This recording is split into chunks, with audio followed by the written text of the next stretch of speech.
श्री सद्गुरुदेव परमात्मने नमः। श्री रामचंद्राय नमः। सब परमेश्वर के स्वरूप है और परमेश्वर अपना ही स्वरूप है। परमेश्वर से कभी वियोग नहीं होता। जिससे कभी वियोग होता है वो अपना ही स्वरूप नहीं। जिससे कभी वियोग नहीं होता वह अपना ही स्वरूप है। आप सब अपने ही स्वरूप है। मनुष्य के जीवन में पुरुषार्थ 4 होते हैं, कोई 5 भी मानते हैं। हमको अर्थ चाहिए, धन चाहिए, जो भी चाहिए उसकी दृष्टि से हमें विचार करना पड़ेगा कि उसके लिए साधन क्या है। इस प्रश्न को लेकर उड़ान नहीं भरना चाहिए कि गीता में कर्म करने के लिए कहा गया है या नहीं, या कर्म छोड़ने के लिए अथवा उसकी मीमांसा क्या प्रस्तुत की गई है। पहले ये देखना चाहिए कि हमारा लक्ष्य क्या है। यदि हमें संसार की संपदा चाहिए तो न ऐसा कोई शास्त्र है, न कोई परमेश्वर है, न महात्मा है जो कह दे कि धन चाहने वाले को कर्म नहीं करना चाहिए। है कोई? इसलिए यदि धन चाहते हो, जहां धन मिलेगा वहां पहुंचना पड़ेगा। जो विचार पूर्वक कर्म करता है उसके गले में गुण की लालची संपदाएं स्वयं वरमाला पहनाती है।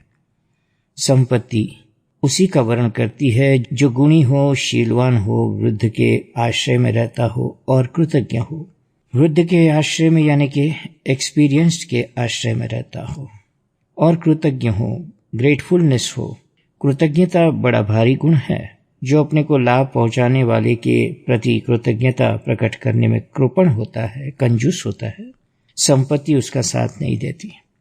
मनुष्य को कृतज्ञता होनी चाहिए। अस्तु यदि सांसारिक संपदा प्राप्त करनी है तो आपको कर्म करने से रोकना या उसके प्रति संदेह उत्पन्न करना किसी भी दृष्टि से उचित नहीं है। यदि भोग प्राप्त करना हो तो उसकी प्राप्ति भी बिना कर्म के नहीं होती। इस हास्योक्ति को तो पिछली बार भी उल्लेख किया जा चुका है कि विष्णु भगवान भी आलस्य में ही रहने लगे तो लक्ष्मी जी उनको छोड़कर चली जाएगी। विमुच्यति श्रीरपि चक्रपाणिम। अतः मनुष्य को कर्मशील रहना चाहिए। बिना कर्म के धन नहीं मिलता, न भोग मिलता है। चाहे वन में हो किंतु कर्म न हो तो आदमी पागल हो जाएगा। या तो चाह मिटाने के लिए प्रयास करो या चाह पूरी करने के लिए प्रयास करो। प्रयास तो दोनों ओर होगा ही होगा, रहेगा ही रहेगा। अब धर्म को ले। धर्म तो कर्म रूप ही है। यदि आप धर्म चाहते हैं तो भी कर्म करना ही पड़ेगा। बिना कर्म के धर्म कैसे होगा? इसलिए गीता में जब ये प्रश्न उठता है कि कर्म करना चाहिए या नहीं करना चाहिए तो उसमें दुविधा की कोई बात न धन चाहने वाले के लिए है, न भोग चाहने वाले के लिए है और न धर्म चाहने वाले के लिए है। कर्म से धर्म की उत्पत्ति होती है, ये एक मत है, और स्वयं विहित कर्म ही धर्म है, ये दूसरा मत है। यम क्रियमाणम आर्याः प्रशंसन्ति। जब हम कोई काम करें और बड़े बड़े उसकी प्रशंसा करें कि तुमने बहुत बढ़िया काम किया तो वो काम, वो धर्म हो जाता है। परमात्मा का परित्याग करके नवीन धर्म की कल्पना की जाती है तो उसको वृद्धों का आशीर्वाद नहीं मिलता। धर्म भी दृश्यमान पदार्थ है, दिखाई देने वाला है। जहाँ अंतःकरण की शुद्धि पर दृष्टि है वहाँ कर्म धर्म हो जाएगा। हम जो कर्म वस्तु की प्राप्ति के लिए, भोग की प्राप्ति के लिए करते हैं वो श्रम है। लोहा साफ करके, रुई साफ करके, सूत साफ करके, धातु साफ करके आदि में जो कर्म होता है उसको श्रम बोलते हैं और इसको करने वाले श्रमिक कहलाते हैं। किंतु अपने हृदय में परिवर्तन लाने के लिए, अंतःकरण को शुद्ध करने के लिए, आत्मदृष्टि से, आध्यात्मिक उद्देश्य से जो कर्म होता है उसी को धर्म कहते हैं। वेदांत में भी जहाँ कर्म संन्यास कहकर लोग गड़बड़ फैलाते हैं वहाँ वेदांत सिद्धांत ठीक ठीक न जानने वाले के मन में ही शंका होती है। कर्म करने से ज्ञान की इच्छा पैदा होती है, विविध दिशा एवं जिज्ञासा उत्पन्न होते हैं, ऐसा भामतीकार का अभिमत है। कर्म करने से ज्ञान ही उत्पन्न होता है, विद्या उत्पन्न होती है, ये विवरण प्रस्थान अभिप्राय का है। तो कर्म करने से ज्ञान हो जाएगा अथवा कर्म करने से ज्ञान प्राप्त करने की इच्छा हो जाएगी, ये मतभेद तो वेदांतों में है, परंतु कर्म करना ही नहीं चाहिए, ये मत वेदांतों का नहीं। बड़े से बड़े सन्यासी को भूख मिटानी हो तो पांव से चलकर गांव में जाना होगा, गृहस्थ के दरवाजे पर खड़े होकर नारायण हरि बोलना पड़ेगा और भिक्षा प्राप्त करनी होगी। जब भिक्षा चाहिए तो उसके साथ कर्म का संबंध अवश्य जुड़ेगा।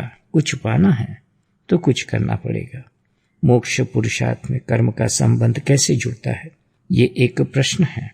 हम ज्ञान को मिलाकर कर्म करें या कर्म से अलग करके ज्ञान के द्वारा मोक्ष प्राप्त करें, अथवा दूसरे शब्दों में ज्ञान कर्म से संयुक्त होकर हमारे मोक्ष का साधन होता है या कर्म से पृथक होकर, ये प्रश्न उठाया हुआ है। जब हम मोक्ष की नित्यता पर ध्यान देते हैं तब प्रतीत होता है कि मोक्ष पहले से नित्य सिद्ध है और वह जानने मात्र से ही मिल जाता है, जैसे कोई रासायनिक पदार्थ पहले से मौजूद होता हो। हम उसे पहचानते नहीं, परंतु प्रयोग के द्वारा, यंत्र के द्वारा, दूरबीन, खुर्दबीन द्वारा, माइक्रोस्कोप द्वारा उसे देख लेते हैं। वैसे ही मोक्ष नित्य विद्यमान है, अपने आत्मा का ही स्वरूप है और हम अज्ञान तथा मोह निवृत्ति की प्रक्रिया के द्वारा उसको जान लेते हैं। निवृत्तिरात्मा मोहस्य ज्ञातत्वे नोपलक्षितः।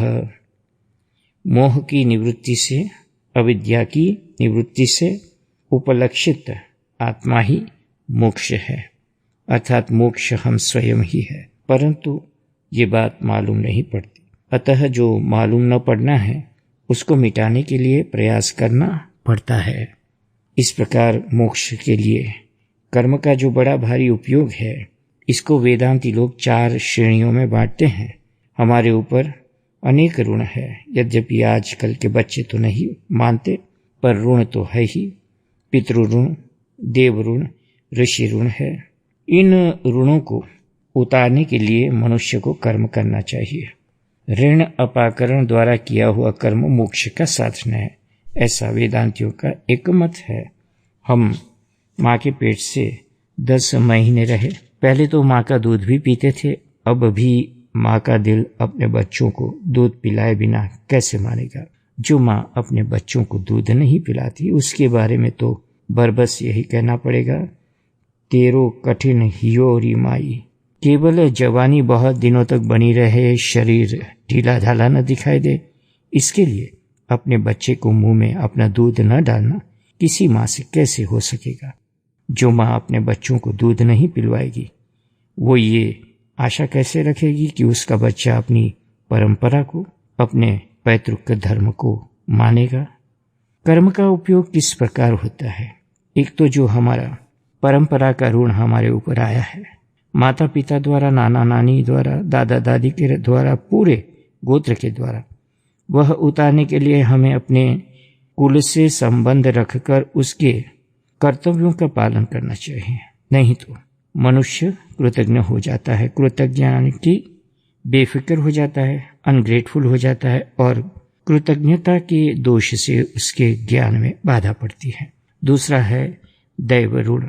हम जो सूर्य देवता से प्रकाश ग्रहण करते हैं, वायु देवता से सांस लेते हैं, वरुण देवता से पानी से अपनी प्यास बुझाते हैं, अपने आप को तृप्त करते हैं, पृथ्वी देवी पर चलते हैं, उसको अपने पांव से रोंदते हैं, ये क्या उनका थोड़ा ऋण है हमारे ऊपर? अतः हमारी इंद्रियां व्यष्टि समष्टि से जो शक्ति प्राप्त करती है उसके लिए भी हमको कुछ करना चाहिए। आप यदि पूछे कि क्या करना चाहिए तो इसका उत्तर है धरती को, जल को, वायु को साफ सुथरा और शुद्ध रखने का प्रयास करना चाहिए। वातावरण को, पर्यावरण को दूषित नहीं होने देना चाहिए। आप कूड़े का धुआं तो आसमान में उड़ा देते हैं, परंतु धूप का धुआं उड़ाना हो तो कहते हैं कि फिजूल खर्ची है। आप पनाला तो गंगा जी में गिरा देते हैं, लेकिन उसमें पाव भर दूध डालना हो तो कहते हैं कि ये अपव्यय है, व्यर्थ है। ऐसा नहीं होना चाहिए। आप जानते हैं हमारे शास्त्रों में धरती की, जल की, वायु की, अग्नि की पूजा का विधान है। हम पूजा उसी की करते हैं जो हमारा आदरणीय होता है, उपकारी होता है। पूजा का तात्पर्य है श्रद्धा की अभिव्यक्ति। व्यष्टि समष्टि से अनुग्रह प्राप्त करके ही जीवन रहता है। यदि वो इस बात को भूल जाए तो कृतघ्न बन जाता है। हम जीवित रहने के लिए सांस लेते हैं, देखने के लिए प्रकाश ग्रहण करते हैं, किंतु वायु और सूर्य हमसे कोई शुल्क नहीं लेते। हम जल में स्नान करते हैं, मैल धोते हैं, परंतु वरुण देवता कोई बिल हमारे पास नहीं भेजता।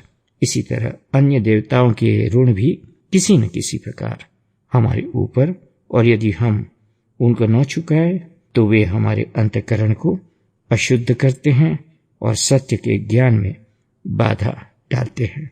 अब आप ऋषि ऋण के पर ध्यान दें। हमारा एक भी अक्षर, एक भी शब्द, एक भी वाक्य, एक भी ज्ञान ऐसा नहीं जो हमें ऋषियों से प्राप्त न हुआ हो। ये स्वर, ये व्यंजन अ, आ, इ, ई तथा क, ख, घ क्या अपने पेट से निकलकर लेकर हम आए हैं? घ्राणेन्द्रिय को नाक कहिए अथवा श्रवणेन्द्रियों को कान कहिए, इसका व्यवहार ज्ञान हमको कहाँ से मिला? तत्वदर्शी ऋषियों ने ही पद और पदार्थ का बोध कराया। उन्होंने ही निश्चय किया है कि ये पद है, ये पदार्थ है। आपको तो शायद मालूम ही होगा, दूसरे देशों में भाषा के जो विद्वान हैं वे ऐसा मानते हैं कि शब्द इशारे के रूप में बनाए गए हैं, किंतु अपने यहाँ जो प्राचीन शास्त्र है उनमें माना गया है कि वाच्य और वाचक दोनों एक साथ ही प्रकट हुए हैं। शब्द और अर्थ, वाक और तात्पर्य हमेशा मिले हुए होते हैं। जब कोई वस्तु प्रकट होती है उसके स्पंदन में उसके संकेत विद्यमान रहते हैं। ये गंभीर दृष्टिकोण ऋषियों का ऋण मिटाने के लिए, उनके प्रति कृतज्ञता प्रकट करने के लिए आवश्यक है। हमें ऋषियों द्वारा निर्मित शास्त्रों का स्वाध्याय करना चाहिए, अन्यथा हम उनके शब्दों का, संकेतों का प्रयोग तो करें, किंतु उनके प्रति कृतज्ञता, उनके प्रति ग्रेटफुलनेस न हो तो कृतज्ञता का दोष लगता है, अनग्रेटफुलनेस का दोष लगता है। तो जगत में जो पदार्थ है उनको पवित्र रखने के लिए, शुद्ध रखने के लिए हमें कर्म करना चाहिए। हम समझ जाए कि इस संसार की कोई भी वस्तु दूषित नहीं है। हवा गंदी नहीं करनी, पानी गंदा नहीं करना, आग गंदी नहीं करनी, पृथ्वी गंदी नहीं करनी, और अपने हृदय, शरीर और समाज को भी गंदा नहीं करना। इसके लिए हमको सतत कर्म करना चाहिए। अपनी परंपरा की रक्षा के लिए भी कर्म करना चाहिए, और हमारे ज्ञान की जो धारा चली आ रही है उसे प्रवाहमान बनाए रखने के लिए भी हमें निरंतर कर्म आचरण करना ही चाहिए। यदि आप ज्ञान धारा की रक्षा करेंगे तो आगे आपका जो ज्ञान है उसका भी उपयोग होगा, अन्यथा आपका ज्ञान आप तक ही सीमित रह जाएगा। अतः इन सब दोषों की निवृत्ति के लिए अंतःकरण की शुद्धि में उपयोगी कर्म का अनुष्ठान हमें करते रहना चाहिए। जय सिया राम, जय सद्गुरुदेव।